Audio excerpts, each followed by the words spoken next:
Take a look at professional golfers, people at the highest level in every sport. They're still getting coached. In fact, the ones that are even better than the average usually get coached more, and it's about repetition, and then the skill will come. What's going on, all you Keep the Changers? Welcome to another issue of Keep the Change podcast, where we hang out and we talk about how can we be more effective as leaders in dealerships. Hey, today I'm with my good friend Mike, who is an incredible person. Let's just start with that. He really is. He's a good friend. I've known Mike for over 30 years. He and I, years ago, were in at a Toyota store together, and I introduced him to this concept, I have to take credit, called half a car, which at that point, Mike just bought into and started doing 2-year trade cycles at his Toyota store at the tune of about 60%. I mean, he might say I'm pumping that up a little bit, but I don't think so. Almost 60% 2-year trade cycles. 2 years later, he had over 130, 140, 150 people coming off lease every month, and he just rocked and rolled with it. And we'd known each other by working retail together, but we had really worked together on this project, and Mike ran with it. He's just a great leader, and he ran with it. He since moved to the beautiful Midwest and now runs a Toyota store in the Midwest. And he's so nice to join us today and talk about one of everybody's favorite topics, margin compression and how to avoid it. So Mike, thanks so much for being here. Great to have you here, my friend. So talk to me a little bit about your success. You've got a store in the Midwest that you've really rocked and rolled with. And if there's anything I know about you, Mike, you're a process person. You just get things done and you're all about process. So take us on the path, man. How have you had such great success? And let the audience know kind of what your success is so they know I'm not just blowing smoke here. Well, first of all, every Friday morning, we do the Friday morning sales meeting, which I've been involved with for 30 plus years. And we put two sayings on the wall. One of them is attitude is everything. And on the other side of the wall, it says trust the process. And I do believe in process. We hear a lot about margin compression. We take a look at numbers. Grosses have gone down considerably, dramatically, in fact, over the past 4 years since COVID came and then went. And it has always been a fight during normal times to hold gross. I mean, let's just call it what it is. Holding gross is an art form, in my opinion. I didn't invent it. I learned it. And I learned it at some of the same places that you and I have gotten to know each other, about a big Toyota store in Northern California. And all we did is bring that process here.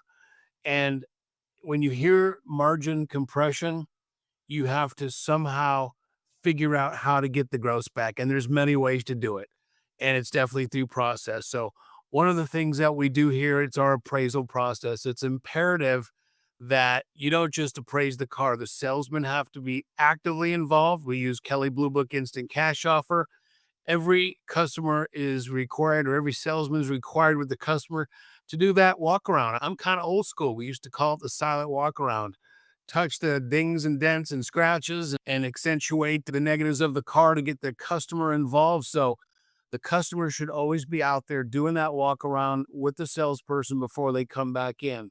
The other thing that's crucial is that we, if at all possible, we are having a third party appraise the car, meaning the sales manager who's going to work the deal, that's not going to be the person that appraises the car.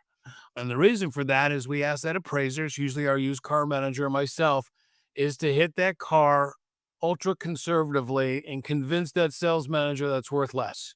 And so we're hitting cars way back of value, understanding that if we have a trade in a deal, we're going to always make that deal, but we've got to start low. And so that's one of the techniques that we use. And then typically it's important that the sales manager on the first pencil always asks for an under allowance every time. Sometimes 1 or 2,000, and don't be afraid if it's $3,000 or $4,000 on a higher ticket item. So that first pencil going out is, yes, maybe the customer came in on an advertised price or a price that's at invoice. In a Toyota store, that's the lowest we can advertise, but there's other avenues for gross. The other thing is that we put on the front end of our deals paint and fabric protection. We use a company called Sealajet. And really, it's not the product so much as the warranty. Comes with a 10-year warranty for rips, tears, burns, fading, oxidation, all those things. And then we also sell a windshield treatment slash insurance policy called Diamond Fusion. So those two items there add about $2,300 in front end gross, and the UA on the trade is going to add more gross. So the customer may be focused on that price or that deal in the market on the car, but they're not so well versed in overcoming our presentation. And look, like anything in sales, you have to present everything with passion. One of the things that Bart's been instrumental in is helping our guys to present that pencil with confidence. Because if you don't present it with confidence, it's hard to hold it. And so rather than, in a first negotiation, a first pencil, rather than eliminating Jet or Diamond Fusion, we start with not discounting the car, but discounting the product. And then maybe a couple pencils later, we eliminate it if they don't want it, and then really holding firm on their trade in. We do not sell cars over MSRP. We did not sell cars over MSRP even during COVID, but we were able to enhance every single deal. There's a lot more resistance now to MSRP than there was 4 or 5 years ago. And being in a Toyota store, we're kind of lucky that product is still short and the product's very hot. So it's just about following that process. And one thing, like I said, that the Bart is instrumental in is that getting those word tracks, training your people to say the same thing, to deliver that message in a positive, confident manner. And you'd be surprised what customers say yes to if you do it right. Thank you for that. That was so much to unpack there. So, when you've looked at the psychology of profit, why is it that some people don't feel that they can make money today? I mean, you told us there's a couple questions in there. One of those, I want to back up a minute, but before you answer that, keep that in front of us. Yeah. But I want you to talk a little bit about your product because you have picked Sillijet as an aftermarket product to put on your cars. Yes. Now, do you have that on all your cars? Do you put it on your cars beforehand? Do you put it on after? Tell us a little about Sillijet, but tell us about the product because I've had some experience with that product. And you're right, the product's really good. The story's even better. Yeah. So, It is the story. I mean, story sells everything, doesn't it?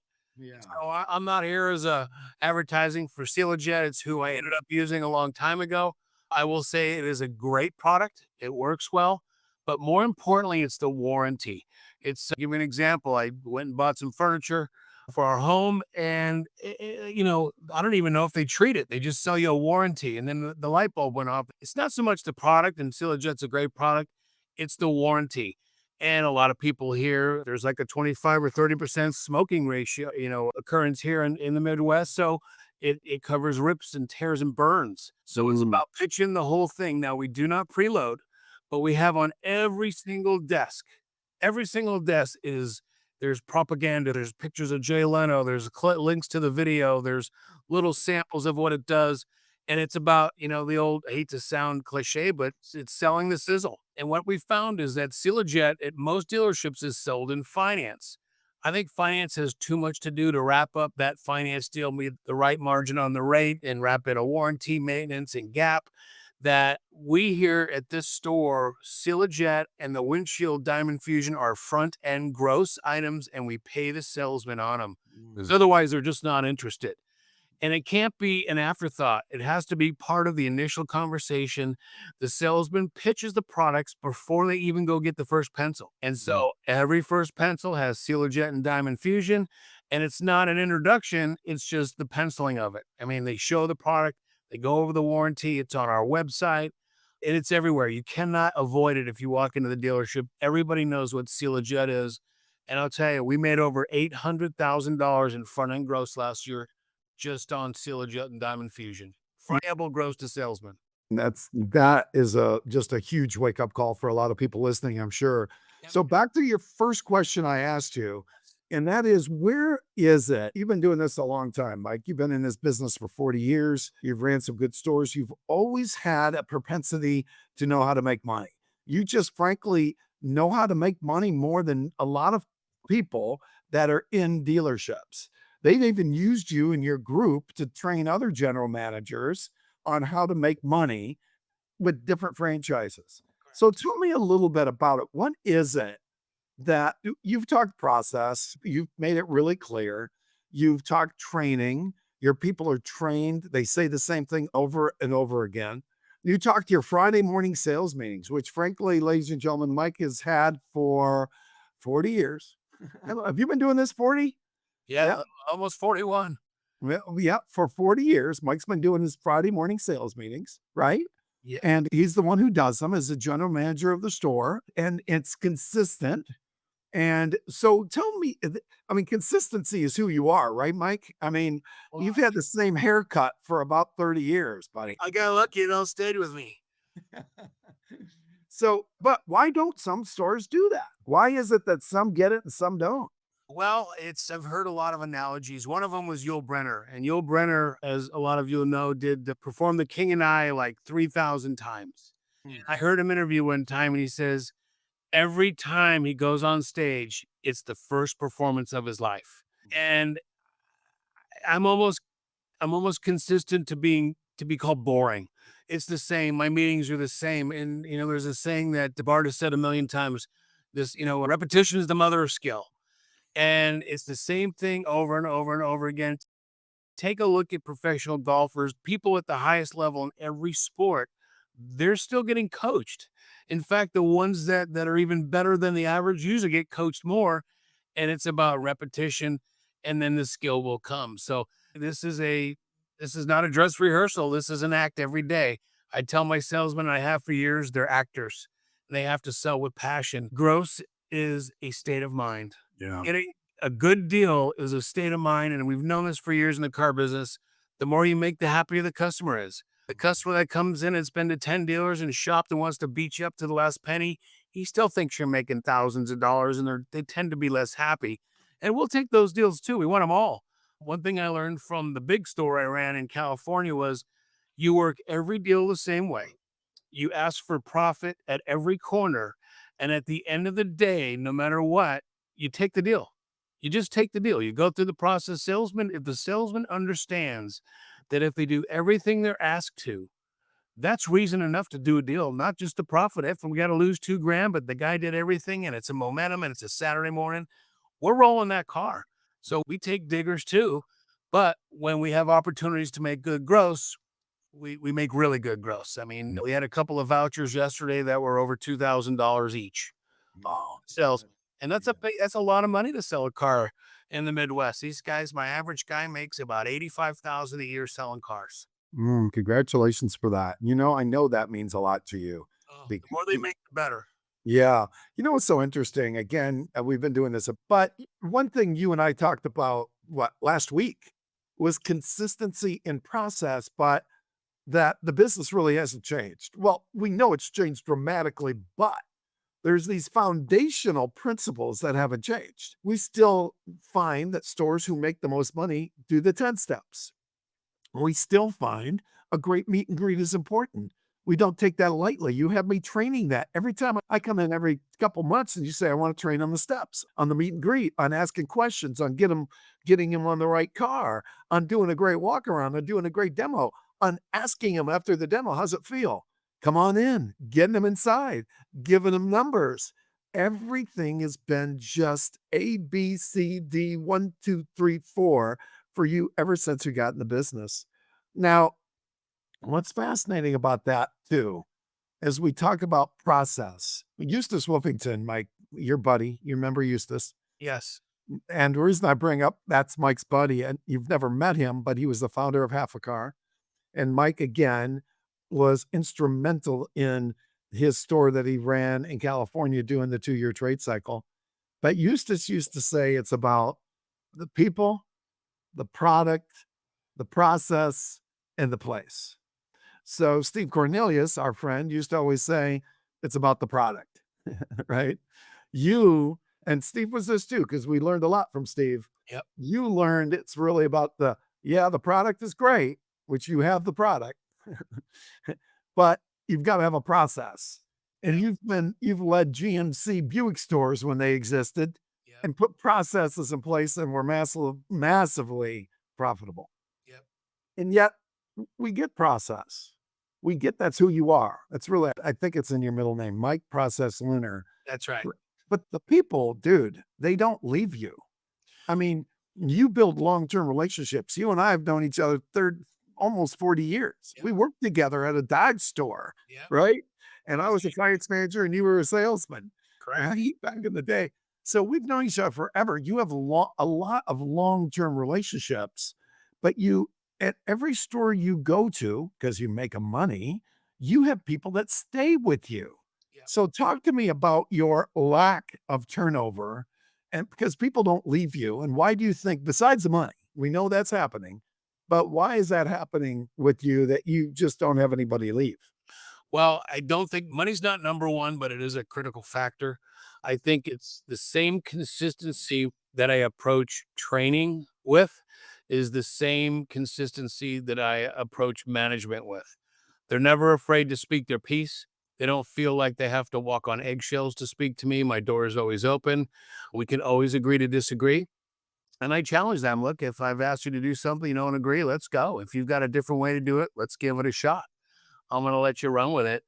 And then treating them properly and obviously letting them understand that, look, the car business, your job is incredibly important, but it's family first. So it's that life balance. And I will tell you something, those of you in California, in the Midwest, we're closed on Sundays, and I really fought it at first, and it's the greatest thing in the planet. We don't sell any less cars. People just don't buy them on Sundays, so scheduling's easier, staff amounts are easier to fill. It's just everybody who's selling cars. I grew up, God, I got a couple Sundays off a year, Yeah. couple weekends off a year, and here you're off every Sunday, and if you wanted to take a Saturday a month or 2, if you're selling look, in my store, you sell 20 cars, you tell me what your schedule is. I don't really care because I know you're gonna be here anyway. So and it's about how you treat them like family. I was fortunate enough to have 5 people leave the state of California and come with me here to Missouri, and all but 1 is gone, and it had nothing to do with me, in my opinion. I had some family issues, but everybody else is here. Either they're in the same position or they've been promoted. They've become homeowners. They've become wildly successful here, and life's good. And we cherish that. We celebrate that. And that's that. It's simple. This is the easiest business in the world philosophically. It's just hard work Yeah. to work every day with a big smile on your face. Lombardi time. Don't get here at 8:30, get here at 8:15. Be ready to work. And don't make the first thing you do is go to the Waffle House and order breakfast. Yeah. That's come to work focused with a plan. Plan your work your plan. All the weird, corny adages out there from Joe Verdi to every other trainer out there. You just work through it. Guys come to me. My top guy, he went 8 days without selling a car. He said, What's your advice, Mike? I said, just work through it. He had a Yeah. 9 car last 7 days, end up with 20. And at this store, that probably pays between 15 and 20 grand commission. And this is a guy who was a waiter 2 years ago. So Mm. great success stories. They've grabbed many of my employees for other jobs. My last 2 GSMs are both partners in stores or running their own stores. And that's the biggest compliment that they could ever give me is they want my people to go and run another store. My boss asked me, you got a plan for if we took somebody? I said, absolutely. Always thinking ahead. Mm. Mm. They know there's opportunity. They know that if they work for me, they have a high level, a high chance that they're going to get picked and drafted into the big leagues and have their own responsibilities on their own stores. That is no statement was ever so true, man. That is so true. You've had so many people come to that store that have had opportunities. You happen to be in a group that has a number of stores. Yep. You've had so many of your guys that have gone to other stores, and man, I can't stress this enough. You're always supportive of them going to another store, man. You never, We have a great company. Look, there's a great from the top to the bottom. This company's been amazing. So I feel comfortable that if I let someone go to the next opportunity, that they're going to be taken care of just like I have. So it has to be within the roots of the entire ecosystem. Is that from the top to the bottom, opportunity, opportunity, opportunity, and yeah, I think they know if you work for me, my job is to get you where you want to go, not where I yeah. want to go. Well, when we first started at Stevens Creek Toyota, that was the deal, man. That they always promoted from within, just like you, promote from within. You don't look outside to get people. We Last, got a GSM from outside at one point just because you had you were newer, yeah. and that was the last time you ever had to do that. And that guy's now a GM at the Chrysler Jeep Dodge store. And do it. And yeah, yeah. And you build champions, man. You really do. So, we talk about the 5 levels of leadership. You and I have talked about this. I train on this. I teach on this in dealerships where I do those boot camps. But Maxwell's 5 levels, the first level is position. And I've said this on this podcast. When I was brand new and I was a young manager, I was a position leader. I threw stuff, right? That was when I got mad at somebody, I threw stuff. That was bad leadership. And then, Mike, there was the permission leader. And that is, I was their buddy. I went out and drank with them, right? And man, it was hard to lead them the next day when I did that. And then there was the production leader. I got there and I understood, look, if they produce, there's a chance, as long as I'm halfway nice to them, they'll stick around. And if they're growing, they'll stick around. But the next one, level 4, is the people development leader. And this is what you do. You develop your people within the store that now go to the next one, which is a pinnacle leader. Now, look, pinnacle leaders are Maxwell, Jim Moran, probably, Harold Cornelius. Those are pinnacle leaders, right? But Mike, you're right there, man, because a pinnacle leader is one who leads leaders, who lead leaders, who lead leaders time and time again. So yeah, you are in that elite area in terms of leadership. Give me your philosophies on that, Mike, and what you've learned maybe since COVID about leadership and how you can be the most effective. Well, I believe in being a servant leader. I believe that I am there to serve them and to help them, and I position myself as not somebody who tells them what to do, but shows them what to do. I go out and appraise cars. I go out and sweep the lot. I go move cars. I take care of customers. I don't have any of my calls screened. I never have. If somebody wants to talk to me, the phone rings and we go. We walk right into the fire. And I think leading by example is the most important thing I can do. I would never ask anybody to do anything that I wouldn't do in a hot New York second. And once they see that, it's funny when you grab a broom and you start sweeping up garbage on the lot, how many people run over and try to grab the broom out of your hands. Felt embarrassed that they didn't do it. And so I don't say anything. We just show them that, hey, if you don't want to do it, that's no problem. I'll take care of it. I guess it's guilt that installs that desire for them to go and help out. And so it's always worked for me.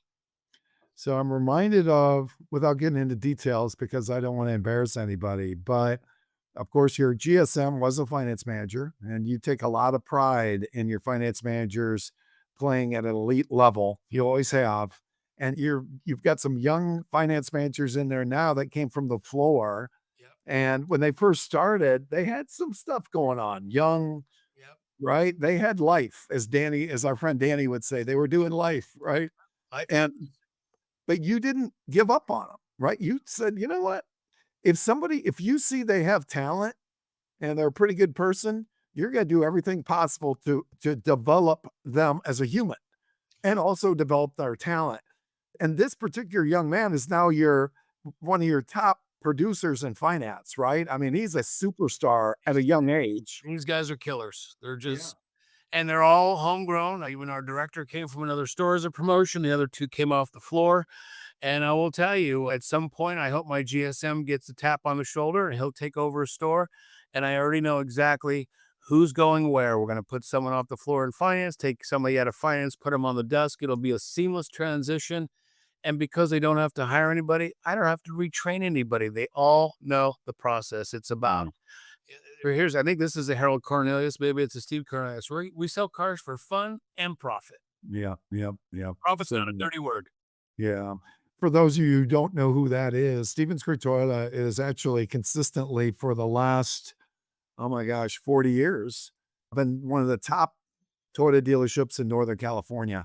And if not in volume, definitely in profit. At one point they were volume and then they decided to switch a little bit and become profit centered. It's on Stevens Creek Boulevard, which gets 60,000 cars driving by a day. There's gold around them there hills, right? It's an incredible place. But Harold Cornelius was the one who founded it. And his son, Steve, is the one who is the operator now. And Steve has also bought a number of stores in Northern California. And again, these principles that you talk about, everything we've talked about, Yep. Mike has not reinvented any wheels. He Correct. has taken the same thing that I learned when I was 21 years old, selling Toyotas at Stevens Creek Toyota and working with you, the same things Mhm. that's what you're doing. So I find that fascinating because most people want to reinvent, right? Right. Well, I see Steve every year at the dealer meeting, and every year I thank him again for all that he gave me because he inspired me through his leadership Yeah, and believing in me and empowering me to make decisions yeah, and to run his store. And when I got my first general manager offer in 1998, he says, "Man, this is awesome. I hate to lose you, but I'm not going to stop you." And I said, "So I don't need to put a 2 week notice in?" He says, "Oh no, you're going to work all 2 weeks." Well, I stayed there for 2 weeks with a big smile on my face. They had a big going away party, and I will never forget what Steve and his dad was involved back then too. His dad since Mhm. passed at a ripe old age in his mid to late 90s, and what a great family and a great company. And you take a look now, the receptionist when I was there 30 years ago is now Yes. finance director. Yeah, yeah. And I bet I can call over there, and I bet I still know 20 people that work there, mechanics. And I mean, this is 30 years ago. Nobody left. There's no Nobody. reason to Well, leave. the general manager Yeah, he's has been there been, forever. yeah, well, the general manager of one of his other stores Yeah. was the daughter of the service Yeah, she manager. was the customer relations manager that Yes. 3 years ago. And it doesn't mean they aren't great leaders. They are. They're trained in the culture of the business and they understand it. So every store is run exactly the same way. Why? What's fascinating about that whole story as spending time with AutoNation for decades and not decades, but for a long time, Mhm. and seeing that every dealership within AutoNation was a little bit different. They allowed them to have that entrepreneurial spirit. Yep. And I understand both sides of that. But the seamless part of how Steve operates his businesses is that everybody runs it the same. Yep. It's not dictatorial. What's the word? It's not a dictator philosophy. Dictatorial. Yeah, thank you. It's a philosophy that's consistent and everybody's drunk the Kool-Aid for a number of years. Yep. So we got to go back. We got to talk about some numbers. And Okay. you've been kind enough to say, yeah, I'll share some of my numbers. So just so everybody knows the credibility from which you come there, my friend. And if you're on Spotify, you're not seeing the smile on Mike's face here. He just closed out a month and you don't have to give me the details on that, but he gave us some numbers that he's been doing. And that's a good day for Mike, as it is every month end, it seems. Tell us about some of your numbers so people know the credibility of what we're talking about here. I mean, we're still able to run 4,000 a car on used, and that's with not all trades. We have an acquisition team that buys cars. We have obviously buying it for rent-a-car companies. We try and stay away from options, but we're paying too much for those rent-a-cars, but you need them to for fill in and to have some extra titles to sell. But you can run 4,000 a car in the car business today, right now, on used cars. And it's split about 50-50, about two on the front, two on the back. And used car or new cars, we're very lucky with Toyota gives us a very handsome margin. And with the enhancement of our process and the UAs and the sealer jet, we're pretty close to four on the front end as well. And that's never charging over MSRP, always treating the customer with professionalism, but doing an amazing sales presentation of the benefits that we offer with our Mhm. package. Mm. That's a good point because there are stores that do this that you and I have seen. I've seen a lot of them because I travel all over the country Huh? that just burn not their salespeople out, but their customers out because of the process. Correct. But that's not what happens in your store. It is down home country. It is done with adult conversations. There's no sneaky tactics. Right. You brought up that your salesmen tell things up front. Yep. They don't slide something with their 5 fingers on top of the sheet when they present it. Yep. There's a 100% disclosure. 100%. And they're so confident in what they're doing. And I love what you said about walking around the trade because so many stores don't walk around the customer's trade. Yep. But Mike, it's fascinating to me. If you knew that was something they owned and they cared about it, why wouldn't you walk around it with them? Even before you show them a new car and say, what do you like best about this? Why did Right. you buy this car when you bought it? Right? Map to the sale to the next car. Oh my gosh. Sherlock Holmes. You Yeah, just know everything you need to know by walking around what they're currently driving. I Can I came t up with this car. yeah. Well, There's a million questions you can ask. right. Well, I bought this car because they were so good. They were really honest. Here So quality is important to you. yes, yes. So, I gotta tell you a story. I went to a dealership. Mary had asked me on and don't send me hate mail for this if you're that dealership, but Mary had asked me on Sunday to go to a dealership with her. She never does. My wife's super independent. She does, she's extremely successful and she buys cars every 2 years, Mike, but she doesn't lease them because she drives so many miles. Right. She drives about 35,000 miles a year. And I keep telling her, buy miles up front on a lease. That's Yeah, going to be the best thing same for you. benefits. But, well, I don't have a lot of influence on that with her, but it's hard to buy the miles up front with some of these cars. Like with Yes. Mercedes, I think it's pretty expensive. Anyhow, she went to look at a Range Rover. She had an appointment. One of the managers called and said, "Hey, come on down. A guy named, we'll call him Ralph, will be here to meet you." It wasn't Ralph. She gets in there on Sunday, gets there about 11:25. Ralph comes out and he says hi to her, doesn't say a word to me. Doesn't know who I am, doesn't know anything, doesn't know I've been in the business for 40 years, right? So then she says, "Well, I'm kind of interested in an Evoque." Now, she had bought 5 Mercedeses at one store. She had actually met a salesperson there the day before, but she didn't know if she wanted a Mercedes again. She wanted something different this time. So this guy was, if he had asked these questions, would have been ripe, but he didn't. Mike, he never asked any questions. I swear he asked not one, not Right. two, zero. So she said, "What about the Evoque?" Well, the Evoque's the smaller one. It's right over here. And he's pointing. And she said, "What's that over there?" And he said, "That's the Discovery. It's a little bigger." And then she said, "Well, what about a Velar? Where's that?" "Well, that's over here." So he went and he gets 3 keys. When he comes back to pass me, I said, "Dude, can I help you?" Mhm. Because I know her hot button. She wants white. She wants a little bit different than that Mercedes over there. And she's got to have a warranty on it because it's got to have a good warranty because she's going to drive a lot of miles. And it's got to be bigger than what she had before. And I just wanted to get out of there and not miss Yeah. my whole day, right? So anyhow, we get to the Velar finally, and he didn't pull it out. And she says, "I don't need to drive it. I just need to see the numbers." Typical, right? Yeah. I said, "Mary, you need to drive it. For Yeah. one thing, if the payment doesn't look as sexy as you want it to, at least you got to know if you like the car. Come on, let's drive it." He didn't say a word. Of course, he Yeah. didn't need to. I was there, but he didn't do a walk around, didn't do anything. We get in the drive, and here's a big deal, Mike. I'll land this, but I believe in salespeople need to drive first. Here's why, Mike. My wife runs businesses. She has billion-dollar clients, right? She is uncomfortable driving a different car than hers on the freeway. Yep. If a sale think about customers, think like a customer. If the salesperson drives first, they can point out some of the things, make sure the mirrors are right without them having to do that. They drove the Velar down the road and she didn't like the ride. He's pointing to the screen and saying, "Well, you can change the suspension on it." He's pointing from the back seat instead of having set it up in the first place. By the time she's done, she didn't like the ride, which is probably not true. And we get back. Then he says, then he goes inside. He didn't say goodbye, goes inside. I go in the showroom looking for him, and I see a head pop up like a gopher. It was him. And he's and kind of does one of these wave things. So we go and sit down. Now, get this, you guys. This is a huge dealer group all over the world. Huge. It's a Highline store. This guy's been doing this. Guess how long he's been doing this, Mike? Oh, probably 30 years. Exactly. 20 years. Then he goes and gets the pencil, and he never asked us, and I don't blame him for this. I think I told him we already had a bid from CarMax because Mary threw it out there, put a CarMax bid up so she at least know what the car would be worth and has some negotiating strategy.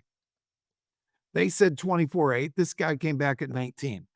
Now, I will tell you though, the numbers, guess what he did? He came back from the manager with the numbers and he threw, you know how I like to present a pencil, sitting next to the client and going over not every line, but the 10,000-foot view. He threw it at her. So I grabbed it. We looked at each other. We said, "Really? Numbers weren't bad." But then when I mentioned the trade, He said, hold on, let me find out if I can get you more. Didn't ask her anything else. Came back 500 more. We said, yeah, okay, we're going to go back and look at those other cars we're going to look at. But here's the last thing. Guess who did not come out and say hello? A manager. Now, this is Management intervention. none. Didn't say hello early, didn't say hello in the middle, didn't say hello in the late. Hey, look, ladies and gentlemen, look. If you want to know how to run a store, call Mike. But he's told you in the last 35 minutes how to run a store and make it profitable. Get out there, get with your people, care about your people, train them like they're the best trained people on the planet. Let them make sure they know everything about your processes. And don't skip steps, and you'll be successful big time. And Hands on the wheel and follow the roadmap. yeah. So the point is, my name is Bart, and I can help you. If your store's running like the store we just looked at, ask Mike. We can help you turn it around. And I got to tell you, it's embarrassing, man. It's embarrassing of what our business is. 80% of the stores out there are probably like this one. Yep. I don't shop them enough. I'm going to now. They're awful. And to me, that's a red flag. No wonder our businesses are going like that. Yours goes level. Has blips, but it doesn't have deep dips and it doesn't have huge highs. Would you agree with that? I agree. So, so I'm going to let you close this out. If you're talking to a brand new dealer, the guy who's brand new as a GM, and you're going to give him Mike Luner advice, how to be the best leader and operator that he can be. Close us out and kind of wrap everything in a bow for us about how they can operate effectively in this business going forward with tariffs and all the other carnival lemonade that we have to walk around. Well, always be the calm in the storm. Never let them see you sweat. When they're running around like Chicken Little, you have to be calm, cool, and collected and reassure them it's going to be okay. For those of you new GMs, spend the first 30 days saying almost nothing. Just listen, just watch, and understand what the process is. Because until you understand what the process is, you can't steer it towards the process that you want it to be. Let them know that your door's open, your phone number, you can call anytime, and show them that you really care. And I think that if you really care about people, and they're gonna work for you, they're gonna work hard for you, they're gonna want to work hard for you. And then the framework of the basics. There's no magic, there's no magic potion, there's no magic wand, there's no tricks and stuff like that. It's just basics. I say this all the time. Nothing has changed in the car business when it comes to the human element. The things that have changed are the technology, the information, the ease of information that customers can get, but it's still people that sell cars. And when you go out there and make a friend and make a contact and you show your staff that you're willing to go do it, they're all going to fall in line and do it. So listen for 30 days, do their job with them, not for them, but with them, and then step back away slowly and guide that ship to where you want it to be, and you'll win. Right on. So well said. So I do want to ask you another question, man. I wish we had hours, but can I ask you another question? Sure. You've just recently decided to get a buyer for your used cars, and you feel that this will really take you to another level. Yes. And again, we're pushing it here, but I think they need to hear this because you were so excited about this and where you think it's going to take you. It's not a new idea, but it's one that you're going to go deep diving in. Tell us about your philosophy with your new buyer and what you expect to happen here with your store. So I've worked at stores and many groups have buy centers or acquisition team. And so one thing we learned was that we let the salesman, go on Facebook, and Craigslist is kind of not the place anymore, but to go find for sale by owners, but they get distracted. The way to win is we've hired a buyer who only does one thing. He just buys cars. He calls people on Facebook, on Craigslist, on any other for sale by owner, and all he does is make appointments. He bought 20 cars his first 2 weeks of work, and we think we can get him to 50 cars a month. And if we can buy 50 cars a month off the street, Trade-ins without the trade-in. By the way, of the 20 he bought, 5 of them also purchased a new or used vehicle. That is a game changer, and we think it's going to take us from 100 used cars a month to 150, and we've got another store within the group that's shown that. And hey, I don't need to be the smartest guy in the world. I just need to figure out who the smartest guy is in the room and then emulate him. So that guy knows who he is, and he does a great job, and I'm gonna run right after him. So hire yourself a full-time buyer. We work the service drive. He's out there by the service department, and this person does nothing but call people that sell their cars and get them down here. Yeah, you got the right one, it sounds like too, right? Good for you. Good guy. Well, my brother, thank you so much. If somebody wants to call you and say, "Hey, man, I need advice during this season," Anytime. how would they do that? How can they get a hold of you, either email or phone call? They can call me. Okay. 415-760-7427. And that'll be on the profile too. So, hey, man, thank you for that. That's very nice of you. Appreciate you so much. Appreciate us hanging out. I learn every time I get to hang out with you. Thank you for your faithfulness in me. And I certainly appreciate your friendship, my brother. Back at ya. I got to finish closing these books, count all this money. Okay. See you guys. Thanks for joining us on Keep the Change. Okay, bye-bye.